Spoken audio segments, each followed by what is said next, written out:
In the very first video, I have discussed about capacitor, capacitance, its principle, parallel plate capacitor, and so on. Today we will discuss about grouping of a capacitor, energy stored in a capacitor, energy stored in series or parallel combination, energy density, and then an important question on this topic. So student, capacitor का जो principal है that I have told you earlier कि अगर आप capacitor की दो plates में से किसी एक प्लेट की अर्थिंग कर दें then there will be an efficiency that you can store more and more charge on that conductor और we can say that capacitor कि अगर आप कैपेसिटर की सपोज कीजिए कि ये कैपेसिटर की दो पैरेलल प्लेट्स हैं, this is positive, this one is negative. आपने क्योंकि इसके पॉजिटिव की अर्थिंग कर दी है तो वो जो पॉजिटिव था वो इसके पोटेंशियल को बढ़ा रहा था और नेगेटिव उसको डिक्रीज कर रहा था। पॉजिटिव की आपने अर्थिंग कर दी, अब आपके पास नेगेटिव बचा हुआ है जो कि इसके पोटेंशियल को कंटिन्यूअसली डिक्रीज करेगा। अगर वो उसके पोटेंशियल को डिक्रीज कर रहा है मीन्स देयर इज हमारे पास एक पॉसिबिलिटी हो जाती है कि हम उसको और ज्यादा चार्ज प्रोवाइड कर सकें। क्लियर? तो ये था इसका प्रिंसिपल। उसके बाद हमने कैपेसिटेंस निकाली थी, कैपेसिटेंस की वैल्यू फाइंड आउट की थी कि कैपेसिटेंस क्या होता है। फिर हमने रिलेटिव परमिटिविटी और we can say dielectric constant पढ़ा था कि अगर आपने कैपेसिटर के बीच में कोई इंसुलेटिंग कोई डाइलेक्ट्रिक मटेरियल रख दिया है तो उसके डाइलेक्ट्रिक कांस्टेंट को जो कि आपको गिवन होगा उसके डाइलेक्ट्रिक कांस्टेंट से आपने कैपेसिटर की कैपेसिटेंस को मल्टीप्लाई कर देना है और आपका रिजल्ट आपके पास आ जाएगा। Clear? So today we will discuss about next topic that is grouping of capacitor. What is the need of grouping of capacitor? देखिए कुछ इलेक्ट्रिकल इंस्ट्रूमेंट ऐसे होते हैं जिनके अंदर हमें मोर देन 2, 3, 4 ऐसे कैपेसिटर चाहिए, तो हमें क्या करना पड़ता है, कैसी अरेंजमेंट देखनी पड़ती है कि जो डिसाइड करेगा कि whether this capacitor should be put in series combination और we should put this capacitor in parallel combination. So we can say कि जो कॉम्बिनेशन होगा, जो ग्रुपिंग होगी कैपेसिटर की, this is in two ways that is series grouping और first is series combination and second is parallel combination और जो second combination होगा that is parallel combination. Student in series combination that you have studied earlier in resistance case, आपने resistance के case में series और parallel combination पढ़ा था, कुछ ना कुछ वैसा ही यहाँ पर आप देखेंगे। देखिए कैसे, सपोज आई हैव 3 कैपेसिटर्स, ये मैंने आपको बताया था कि this is the symbol of capacitor. ये मेरे पास 3 कैपेसिटर हैं जिनको हमने बैटरी की किसी टर्मिनल से जोड़ा हुआ है और जो बैटरी है वो इसको कितना पोटेंशियल प्रोवाइड कर रही है, V पोटेंशियल वो इसको प्रोवाइड कर रही है। Student you are saying here कि बैटरी का जो टर्मिनल है, suppose this is positive terminal, ये कनेक्ट है इससे पॉजिटिव टर्मिनल और बैटरी का जो नेगेटिव टर्मिनल है वो कनेक्ट है इस एंड पॉइंट से। बट अगर आप ये बीच के पोर्शन देखेंगे तो यहाँ पर बैटरी का कोई भी पोटेंशियल टर्मिनल कनेक्टेड नहीं है, तो it means it is clear कि अगर आपने सीरीज कॉम्बिनेशन में कैपेसिटर्स को रखा है, suppose this capacitor have capacitance C1, this has C2 and this one has C3, then charges will remain same across this capacitor. इसके ऊपर प्लस क्यू चार्ज, यहाँ minus Q, plus Q minus Q, plus Q and minus Q. Charges की value इस तरह से रहने वाली है जैसे कि जब हमने रेजिस्टेंस किया था सीरीज कॉम्बिनेशन के अंदर तो करंट को फ्लो करने के लिए एक सिंगल पाथ मिला था, तो करंट जो था वो सारे रेजिस्टेंस के अंदर सेम था। यहाँ पर जो चार्ज होगा that is provided by this battery, तो ये जो चार्ज होगा ये सारे कैपेसिटर के अलोंग सेम रहेगा। बट पोटेंशियल की जब बारी आएगी तो पोटेंशियल विल डिवाइड, पोटेंशियल जो है हर एक कैपेसिटर के अलोंग डिवाइड हो जाएगा। Suppose here is potential V1, V2 and V3। Clear student? तो जो टोटल पोटेंशियल रहेगा that will be equal to V1 plus V2 plus V3, लेकिन जो टोटल पोटेंशियल रहेगा उसकी जो वैल्यू हमारे पास होगी that will be V1 plus V2 plus V3 and we know what is V, V is equal to Q by C, तो what will be V1 Q by C1, Q by C2 and Q by C3। I have written Q because charge along each capacitor is same here. So Q will cancel out and the result will be 1 upon C is equal to 1 upon C1 plus 1 upon C2 plus 1 upon C3. This is the result for 3 capacitor in series combination. मतलब कि अगर आप series combination में capacitors को जोड़ रहे हैं तो आपको जो रिजल्टेंट कैपेसिटेंस मिलेगी that will be less than the individuals. आपको जो ये कैपेसिटेंस मिलने वाला है ये इन इंडिविजुअल्स के जो सम है, जो अगर आप इनको सेपरेट करके देखेंगे तो उससे ये वैल्यू आपको कहीं ना कहीं कम मिलने वाली है। अगर स्टूडेंट्स यहाँ पे मैंने दो ही कैपेसिटर ऐड किए होते, सपोज मेरे पास दो ही कैपेसिटर होते, तो 1/C1 प्लस 1/C2 कुछ इस तरह से हमारा रिजल्ट आता। और we can say C1 C2 if I take LCM then C2 plus C1 यहाँ पर बन जाएगा 1/C, then C will be equal to C1 C2 plus C1, और we can say multiplication over addition, और we can say MA. तो we will use MA rule कब, जब आपने कैपेसिटर को कहाँ ऐड किया हुआ है, सीरीज कॉम्बिनेशन में। लेकिन मा का जो रूल है वो केवल आप दो कैपेसिटर के केस में ही ले सकते हैं। अगर आपने कोई दो कैपेसिटर ऐड किए हुए हैं सीरीज कॉम्बिनेशन के अंदर तो आप ये रूल वहां पर अप्लाई कर सकते हैं, M for multiplication and A for addition. लेकिन अगर 3 कैपेसिटर्स या उससे ज्यादा आपके पास है तो you have to follow this traditional method. Clear? चलिए चलते हैं पैरेलल कॉम्बिनेशन की तरफ। We have here, यहाँ पर भी मैंने 3 ही रेजिस्टेंसेस ले लिए हैं suppose students, and I have connected these all 3। इनको मैंने कनेक्ट किया है बैटरी के टर्मिनल से,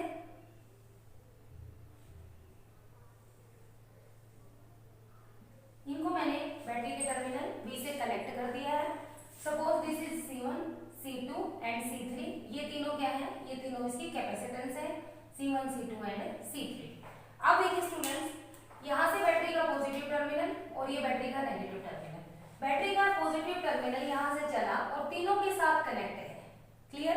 तीनों कैपेसिटर के इस एंड पॉइंट से, this is the positive and point, इस एंड पॉइंट से तीनों कैपेसिटर के साथ बैटरी का पॉजिटिव कनेक्ट है और इन तीनों के साथ बैटरी का नेगेटिव कनेक्ट है। मींस इन तीनों के अक्रॉस जो पोटेंशियल होगा दैट विल रिमेन सेम। इस केस में आप समझने की कोशिश कीजिए कि जब आपने पैरेलल कॉम्बिनेशन ऑफ कैपेसिटेंस लिया है तो आपके तीनों या 3 से ज्यादा जितने भी आपने कैपेसिटर को ऐड किया पैरेलल कॉम्बिनेशन में, उनके अलोंग जो टोटल पोटेंशियल रहेगा वो हमारा क्या रहेगा स्टूडेंट्स, सेम रहने वाला है। टोटल पोटेंशियल अगर यहाँ पे सेम रहने वाला है तो चार्ज की वैल्यू यहाँ पे डिफरेंट हो जाएगी। Suppose charge along this is Q1 and along this is Q2 and along this is Q3, then total charge will be equal to Q1 plus Q2 plus Q3। इस तरह से आपके पास टोटल चार्ज की value आ जाएगी। What is Q here? आपको पता है Q की वैल्यू होती है CV, then Q1 is C1V, C2V and C3V। By writing these formulas, so we will get C equals to C1 plus C2 plus C3 means total capacitance will rise up, total capacitance बढ़ जाएगा। अगर आपने तीनों capacitors को किसके अंदर add किया है, डायरेक्ट प्लस किया है, मतलब आपने अगर इनको पैरेलल कॉम्बिनेशन के अंदर आपने ऐड किया है कैपेसिटर्स को, तो आपकी जो टोटल कैपेसिटेंस आएगी that will B DP. DP means direct plus करके आप टोटल कैपेसिटेंस वहां से फाइंड आउट कर सकते हैं। So this was our series combination of capacitors and this is our parallel combination of capacitor. You have to try the numerical question on this combination, then the topic will be clear to all of you. Now the next topic that we have to do here, that is energy stored in a capacitor। अगर आपके पास एक capacitor है तो उसके अंदर stored energy कितनी हो सकती है? Let's discuss now energy stored in a capacitor।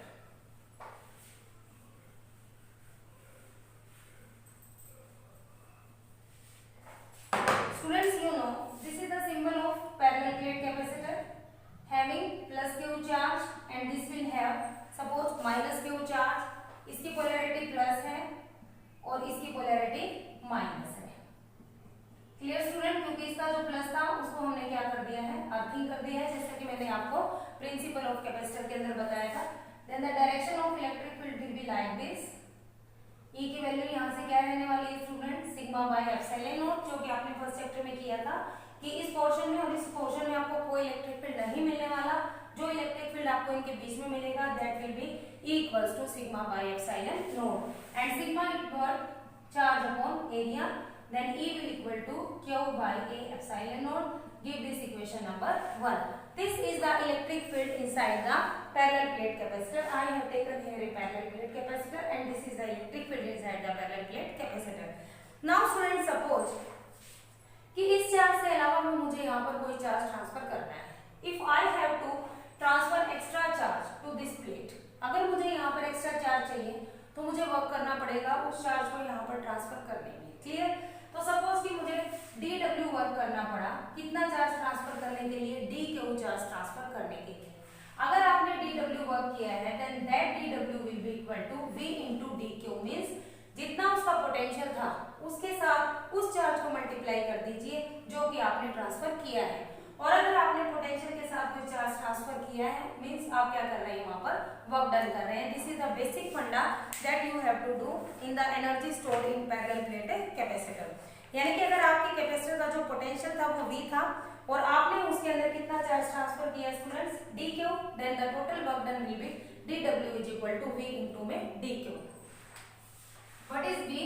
v is q by c into में dq। This is our dw and what is q from here? This is a e epsilon naught। अगर आप चाहें तो यहाँ से किसकी value put कर सकते हैं? q की। Clear? Now we have to find out total work done. हमें किसकी वैल्यू चाहिए students? We have to find out total work done. अगर आपको टोटल वर्क डन चाहिए तो you have to integrate both sides.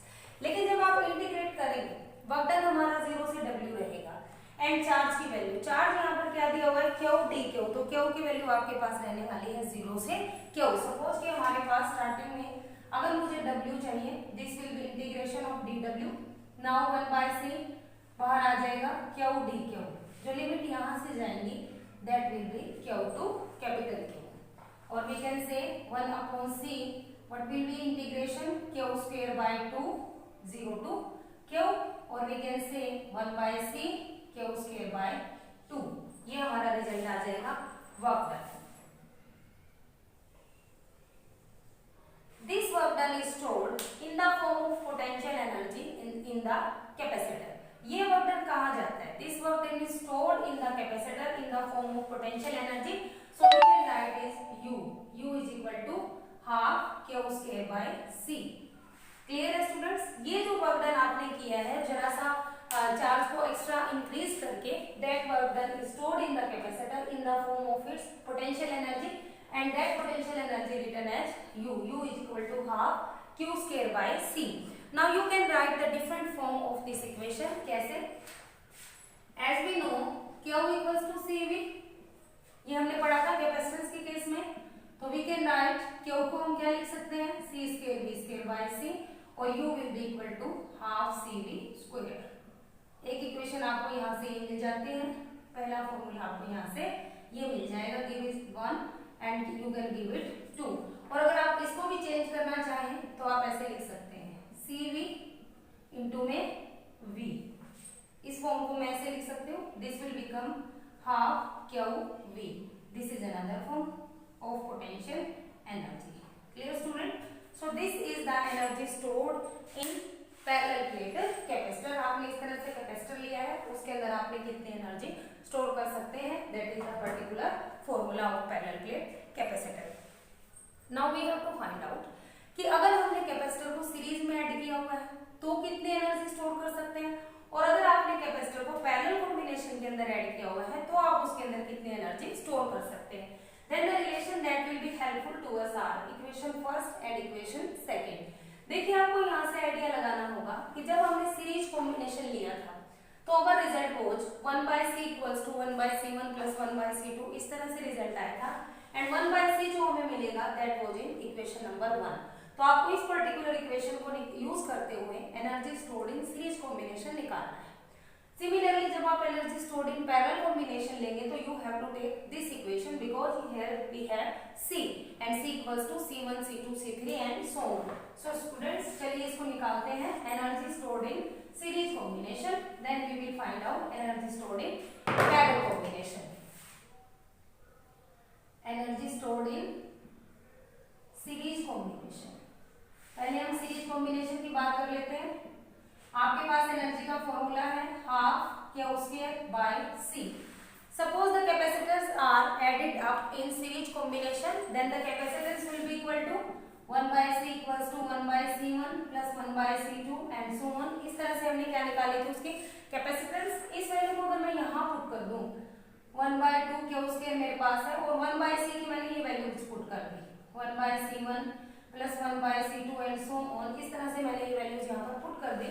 तो what we will get Q square by 2c1 Q square by 2c2 and so on. इस तरह से मुझे क्या मिल जाएगा, अपना कॉम्बिनेशन मिल जाएगा q square by 2c1 Q square by 2c2 q square by 2c1 u, then what will be this u1 plus u2 and so on. So जो एनर्जी हमारा रहेगा इन सीरीज कॉम्बिनेशन के अंदर that will be equal to sum of the energy stored in first capacitor, second capacitor and so on. इस तरह से आपने energy find out करनी है। Now for parallel combination, for parallel combination बस आपको ये ध्यान रखना है कि आपने कौन सी इक्वेशन यहाँ पर फॉलो करनी है। Using second equation u equals to half cv square. अब हम पैरेलल कॉम्बिनेशन की बात कर रहे हैं। u equals to half cv square, half b square को आउटसाइड रखते हुए आपने पैरेलल कॉम्बिनेशन के लिए c equals to c1 c2 इस तरह से आपने वैल्यूज ली थी, तो यहाँ पुट कर दीजिए and so on. So we can write half c1v square plus half c2v square and so on, or we can say this is u1 u2 and so on. This is the energy stored in parallel combination. So you can see from this and this equation कि energy stored in the capacitors whether these are grouped in series combination or parallel combination will always remain same. तो यहाँ से आपको पता चलता है कि दोनों ही केसेस के अंदर जो एनर्जी स्टोर रहेगा वो सेम रहेगा। और यहाँ पर आपने जो इक्वेशन यूज करनी है that is half Q square by c and here the equation is half cv square. Clear students? Now we will discuss about energy density of a capacitor. Energy density of a capacitor. First of all, you should keep in your mind what is energy density. Energy density is equal to energy over में volume. Means energy density of a capacitor is equal to energy stored in a capacitor divided by its volume. Energy stored in a capacitor, देखिए आपने अभी capacitor के बारे में पढ़ा था। Suppose this is a capacitor having plus q charge minus q charge and electric field inside it is always equals to sigma by epsilon naught. What is sigma here? Sigma is charge density. So आप sigma के value यहाँ पर क्या कह सकते हैं? E equals to q by a epsilon naught. Suppose we are taking here positive polarity of the charge, then what will be the q from here student? q का जो वैल्यू होगा that is equal to a e epsilon naught. यहाँ से आपने एक equation put out कर लेनी है, पकड़ लेनी है कि हमारी वैल्यू इसकी ये रहने वाली है। अभी अभी आपने एनर्जी ऑफ ए कैपेसिटर निकाला था half Q square by c half cv square. इस तरह से आपने एनर्जी निकाली थी using equation this half q square by c. Putting the value of q square here half q square a e epsilon naught square divided by c. इस तरह से आपकी जो एनर्जी की वैल्यू है वो ये बन जाएगी epsilon naught square e square a square divided by c. और we can write half a square e square epsilon naught square divided by c. Student, what is c here? c is the capacitance, or we can write it half a square e square epsilon naught square and what is c? a epsilon naught by d. Recall the value of capacitance of a capacitor, that is a epsilon naught by d. On removing these factors जो कि cut हो रहे हैं, we are left with a epsilon naught e square into में d. These are the factors that we are left with a epsilon naught e square a into में d. देखिए इसको थोड़ा सा अरेंज करने की जरूरत है। Half epsilon naught e square और I am writing here a into d. This is the area and this is distance between the plates of the capacitor. So we can say if we multiply the area with the distance we get here v. So we can say this is volume. We can say this is the volume of the capacitor. So student, we have to find out energy per unit volume u by v. We will take out u by v. This is equal to half epsilon naught e square and u by v is what? Energy density. u by v जो है that is our energy density और उसका जो value आया है that is half epsilon naught e square. Now what is the symbol for energy density? You can write mu. Mu is equal to u by v and this is equal to half epsilon naught E square. Clear है student? और यहाँ से अगर आपको energy stored इन capacitor चाहिए तो this is equal to energy density into में volume of the capacitor. तो यहाँ से आप ये रिलेशन भी फाइंड आउट कर सकते हैं। तो this is the energy density of a capacitor half epsilon not. What is epsilon not? Permittivity of free space and it's value is 8.85 into 10⁻⁻12। ये आपको पता है इलेक्ट्रिक फील्ड है किस के बीच में? पैरेलल प्लेट्स कैपेसिटर के बीच का। Clear students? So this was the energy density of a capacitor. Now we will do our last topic, that is an important question. बहुत बार ये क्वेश्चन आपके एग्जाम्स के अंदर पूछा जा चुका है, so please give attention here. The question is that show that force on each plate of a capacitor is, जो फोर्स निकालना है on each plate of a capacitor, that is half QE। ये आपने शो करना है, जहां पे Q क्या है? Q is the charge on the capacitor and E is electric field between these plates। यानी कि सेम आपने कैपेसिटर यहाँ से लेना है, यहाँ पॉजिटिव Q ले लेंगे, यहाँ माइनस जो E की वैल्यू होती है इसके अंदर that is sigma by epsilon not, आपको पता है। अब देखिए दिस इज है, ये है पॉजिटिव पोलैरिटी का और ये है नेगेटिव पोलैरिटी का। ये हम अब तक यूज करते आए हैं। अगर आप फोर्स की डायरेक्शन देखें तो इन दोनों के बीच में कुछ इस तरह से होगी, जो कि इनसाइड द कैपेसिटर आप एज्यूम भी कर सकते हैं। सपोज कीजिए कि इस फोर्स के अगेंस्ट कोई एक्सटर्नल फोर्स यहाँ पर अप्लाई किया गया, जो इसके बीच में डिस्टेंस है दैट इज डी हेयर, और इस फोर्स के अगेंस्ट हमने कोई फोर्स यहाँ पर अप्लाई किया और उस फोर्स की वजह से जो सेपरेशन थी between the plate of the capacitor वो थोड़ा सा इंक्रीज हो गया। Clear students? तो अगर आपने एक्स्ट्रा फोर्स लगाकर सेपरेशन को बढ़ा दिया then you have to work, तो आपने वर्क किया है। अगर आपने जरा सी सेपरेशन बढ़ाई है तो आपने जरा सा वर्क किया है, and that work is equal to F dot delta x। Clear है? ये हमें आज तक हम पढ़ते ही आए हैं कि work done equal to F dot delta x।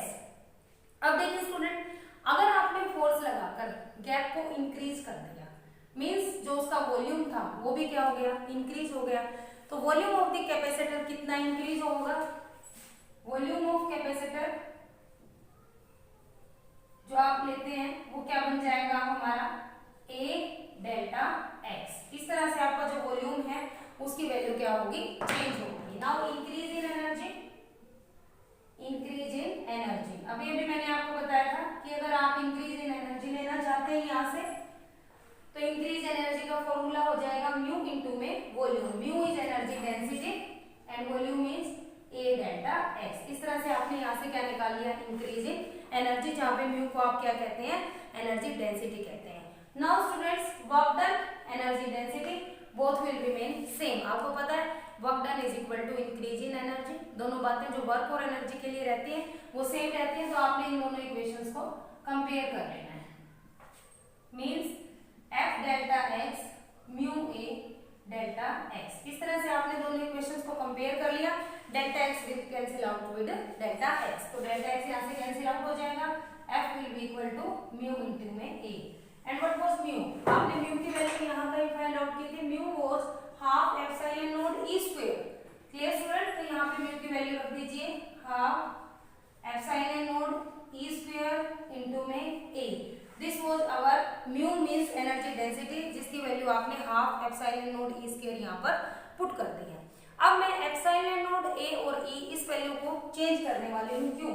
आपको पता है E equals to sigma by epsilon naught, और सिग्मा को मैं लिख सकती हूँ Q by A epsilon naught. आप यहाँ पर कैपिटल Q ले लीजिए, तो Q का जो वैल्यू होगा that will B A E epsilon not. तो यहाँ से इसको जरा अरेंज करने की जरूरत है। Half A E epsilon naught into में आप इस E को अलग कर सकते हैं। This is what Q। इस इक्वेशन से आपने यहाँ से Q उठा लेना है and this will equal to half Q E। This is the force, यानी कि ये वो फोर्स है जो हर एक प्लेट के ऊपर इक्वल, दोनों जो प्लेट होती है कैपेसिटर की, वो दोनों प्लेट कौन सा फोर्स फील करेंगी, that force, that particular force will be applicable on each of the capacitor. फिर से देख लीजिए इस क्वेश्चन को, आपके पास ये पैरेलल प्लेट कैपेसिटर था, हमने इसके अगेंस्ट जाकर इसके सेपरेशन को बढ़ाया है, means we are applying an external force to increase the separation. अगर आपने सेपरेशन के अंदर फोर्स लगा के चेंज किया है, means you have to work, आपने वहां पर कुछ ना कुछ वर्क किया है। तो that work is dw f into delta x, delta x the increase in separation against this force. Clear student? Now volume में भी तो चेंज आएगा, आपने वॉल्यूम लिख दिया a delta x। Clear? Increase in energy, energy को increase करने का फॉर्मूला यहाँ से मैंने आपको बताया, म्यू इंटू वी, जहां पर म्यू है एनर्जी डेंसिटी और वी क्या है, वॉल्यूम, जो आपने यहाँ से चेंज किया है। दोनों को इक्वेट कर दीजिए, because energy and work done both are same, दोनों को हमने इक्वेट किया, delta X will cancel out with delta X, F will be equal to mu into A, and what is mu, energy density, half epsilon naught E square. Now A epsilon naught E, this particular value is Q. From this equation, by putting here Q, we are getting Kf equal to half QE. This is the work done. This is the force on each plate of the parallel plate capacitor. So student, ये था आज का topic. I hope कि आप लोगों को समझ आया होगा। If you feel any type of difficulty, then you can ask me on my WhatsApp number. इसको करते रहिए प्रैक्टिस, इसके न्यूमेरिकल क्वेश्चन बहुत इंपॉर्टेंट है सीरीज कॉम्बिनेशन और पैरेलल कॉम्बिनेशन के। अगर टाइम लगा तो मैं नेक्स्ट वीडियो में आपको यहाँ पे कुछ एक न्यूमेरिकल हम लेने की कोशिश करेंगे, that will be on topic series combination and parallel combination. Till then stay safe, stay home, thank you, have a nice day.